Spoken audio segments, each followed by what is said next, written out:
সত্যি নারীদের জীবনটা অনেক অদ্ভুত, তাই না? ভাবতে গেলে অনেক কিছু, না ভাবলে কিছুই না। এগুলো যখন ভাবি না তখন আমার মাথাটা গুলিয়ে যায়।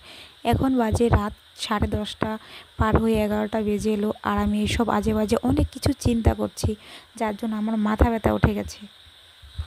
আগে মা কিছু বলার সাথে সাথে মুখে মুখে জবাব দিয়ে দিতাম, এখন কিন্তু সেটা পারি না। আগে যা ইচ্ছে তাই করতাম, যেদিকে ইচ্ছে ছুটে যেতাম, মা কিচ্ছু বলতো না, আর যদিও বলতো সেটা মাইন্ডই করতাম না। আর এখন কোনো দিকে যাওয়ার আগে, রাস্তায় বেরোনোর আগে পারমিশন নিয়ে তারপরে বেরোতে হয়। পারমিশন ছাড়া কোনো দিকে যাওয়া যায় না, ডাবল ডাবল পারমিশন নিয়ে তারপরে।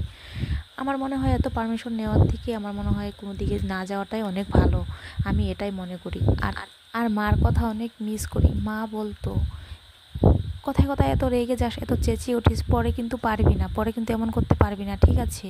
দেখিস এখন তো আমার সাথে এমন করছিস, পরে মনে পড়বে যে মায়ের সাথে এরকম করতাম। ঠিকই তো, মা তো ঠিকই বলেছে, একদম সত্যি কথাই বলেছে।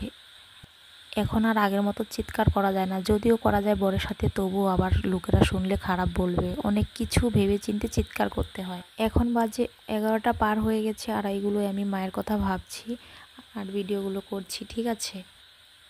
আমি আমার মায়ের সাথে যেমন চিৎকার চেঁচামেচি করতাম, ঠিক তেমন কিন্তু আমার বরের সাথে করি, কারণ আমার বরের সাথে চিৎকার চেঁচামেচি করার পুরোটাই অধিকার আছে আমার, তাই আমি করি। আমি মনে করি যে আমার মা বাবার হাতে তুলে দিয়েছেন, তো সম্পূর্ণ অধিকার আমার মা বাবা।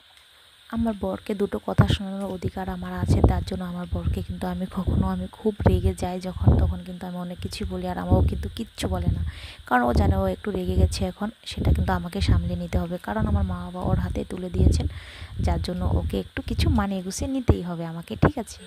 তো বন্ধুরা, আমার মনটা খুব খারাপ ছিল, তার জন্য আমি এই ভিডিওগুলো তোমাদের সাথে শেয়ার করলাম। ভিডিওটা কেমন লাগলো অবশ্যই বলো আমাকে। আর এখন রাখছি ভিডিওটা, অনেক রাত হয়ে গেছে, এখন ঘুমিয়ে পড়বো। সবাইকে গুড নাইট, সবাই ভালো থেকো।